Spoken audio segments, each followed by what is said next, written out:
पक्षात जाण्यापासून लोकांना परावृत्त करण्यासाठी तू इसको मत लेने तो मैं तेरे को अंदर ले लूंगा, अशा पद्धतीचं जे वातावरण सुरू आहे याला तोडगा काढावा लागणार आणि तो रायबान जाधव विकास आघाडी छत्रपती संभाजीनगर शहरात काढणार आहे. मारून मुटकून भारतीय जनता पक्षात जावं किंवा सरेंडर व्हावं किंवा इम्तियाज अलीच्या जाऊन पाया पडाव्या याची कुठलीही सुतराम गरज नाही. कारण आम्ही पण मूळ विचार हे राष्ट्रहिताचेच आहेत, राष्ट्रकारणाचे आहेत. जे स्वतःला काही देऊ शकले तर लोकांना काय ढेकळं देणार. आणि मी कोणाच्याच बापाचं ऐकत नाही, सगळ्यांनाच माहिती आहे तिरसट आहे. एवढं बोललोय तुमच्या माध्यमातून या पुढाऱ्यांना, यांनी एखादा शब्द तरी माझ्यावर काढावा ना की हा चुकीचं बोलतोय म्हणून. जे हायकोर्टची ऑर्डर शहर तुटण्यापासून वाचवणारी होती याचं ज्ञान यांना नव्हतं, हे खरं नसतं तर ते आत्तापर्यंत माझ्यावरती वाटेल तितकं बोलले असते. त्याच्याकडे लक्ष देऊ नका, तो वेडा आहे. मी वेडा आहे? अरे गाढवांनो, तुमच्यापेक्षा तर मी कधीतरी पटणे चांगलं आहे. कारण मी वेडा असून शहर तोडण्यापासून थांबवलं, तुम्ही शहाणे असून तुम्ही काय दिवे लावले.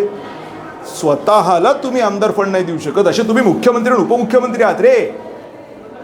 शासनाचं आर्थिक धोरण संपलंय, दिवाळखोर झालंय महाराष्ट्र सरकार, केंद्र सरकार दिवाळखोर झाले. मी पुन्हा तुम्हाला सांगतोय, मोठी बातमी, ब्रेकिंग न्यूज, राज्याच्या मुख्यमंत्र्यांना आमदार फंड आहे का? मग नंतर बघू की राज्याचे मुख्यमंत्री शेतकऱ्यांना काय देणार आहेत, राज्याचे मुख्यमंत्री लाडक्या बहिणीला काय देणार आहेत, राज्याचे मुख्यमंत्री भरती कधी करणार आहेत, राज्याचे मुख्यमंत्री काय करणार आहेत, महानगरपालिकेमध्ये किती हजार कोटी रुपये देणार आहेत, संजनाबाईंना किती देणार आहेत, झाबाईंना किती देणार आहेत, कवडेबाईंना किती देणार आहेत, काय हे नंतर बघू. स्वतःला किती दिले ते तरी सांगा, नंतर तू बाकीचं बघू. मी तुमच्या माध्यमातून शहराच्या लोकांना सांगतोय की तुमच्यावरती संकट घोंगावतोय. जे स्वतःला काही देऊ शकत नाही ते तुम्हाला काय देणार आहेत.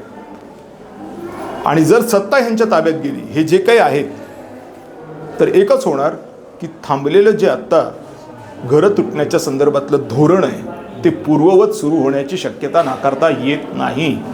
ज्या वेळेला कायद्यातल्या तरतुदीच्या अनुसार सर्वसामान्य लोकांची घरं तुटत असताना कलम 300A हा लागू आहे, रोख मोबदला, ज्याची हायकोर्टचा निकाल आहे, त्यावेळेला विना कायद्याचं पालन करता इथे कमिशनर घुसलेत आणि एकही पुढारीने एकही राजकीय पक्ष त्या लोकांच्या कामाला आला नाही, जे लोक सातत्याने त्यांचं काम करत आलेले आहेत. आज आपल्या दिव्य मराठीला छापून आलं मॅनिफेस्टोमध्ये की शत्रू राष्ट्राची जी जमीन आहे, शत्रू राष्ट्र कसं असू शकतं? मुळात माझा त्याच्यावर त्या कायद्यावरच आक्षेप आहे.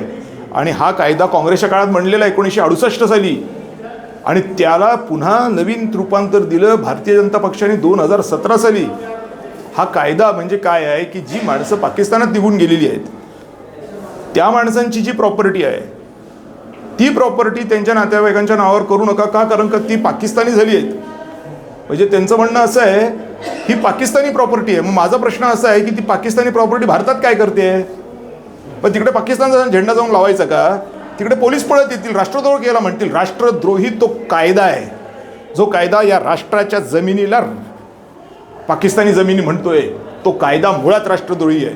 त्यांच्यावरती राष्ट्रद्रोहाचा गुन्हा दाखल झाला पाहिजे, काँग्रेसवरती झाला पाहिजे आणि त्या भारतीय जनता पक्ष आणि त्या MIMवरती पण झाला पाहिजे.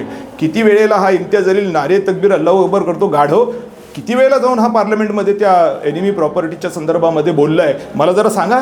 मी त्याला उभं आव्हान केलं आहे, दाखव तू.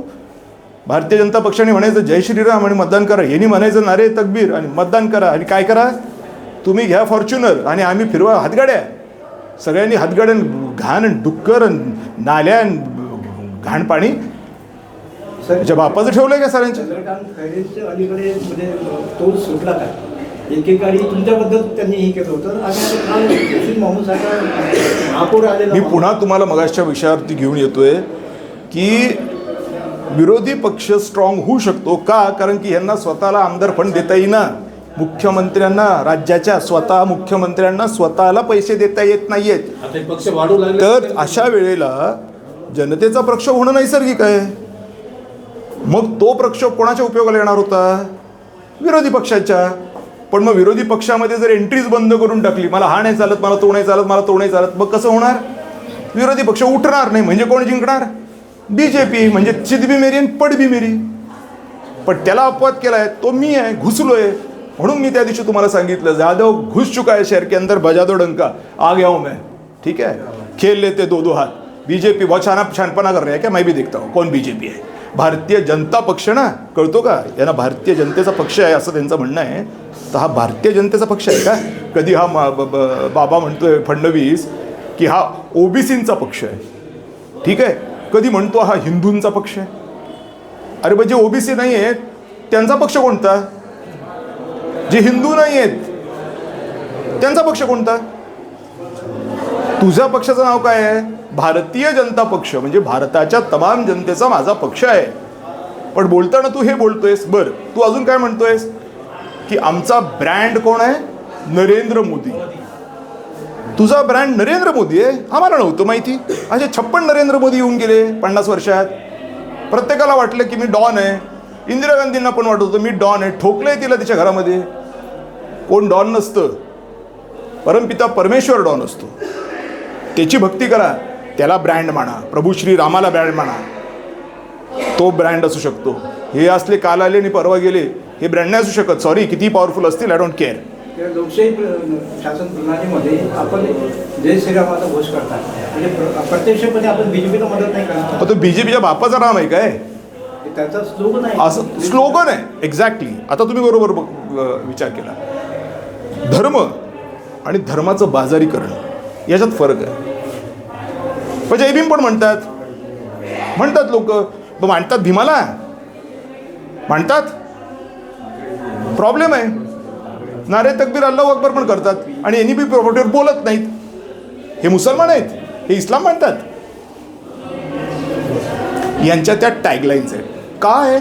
कारण त्याच्यावर त्याचा बाजार चालतो.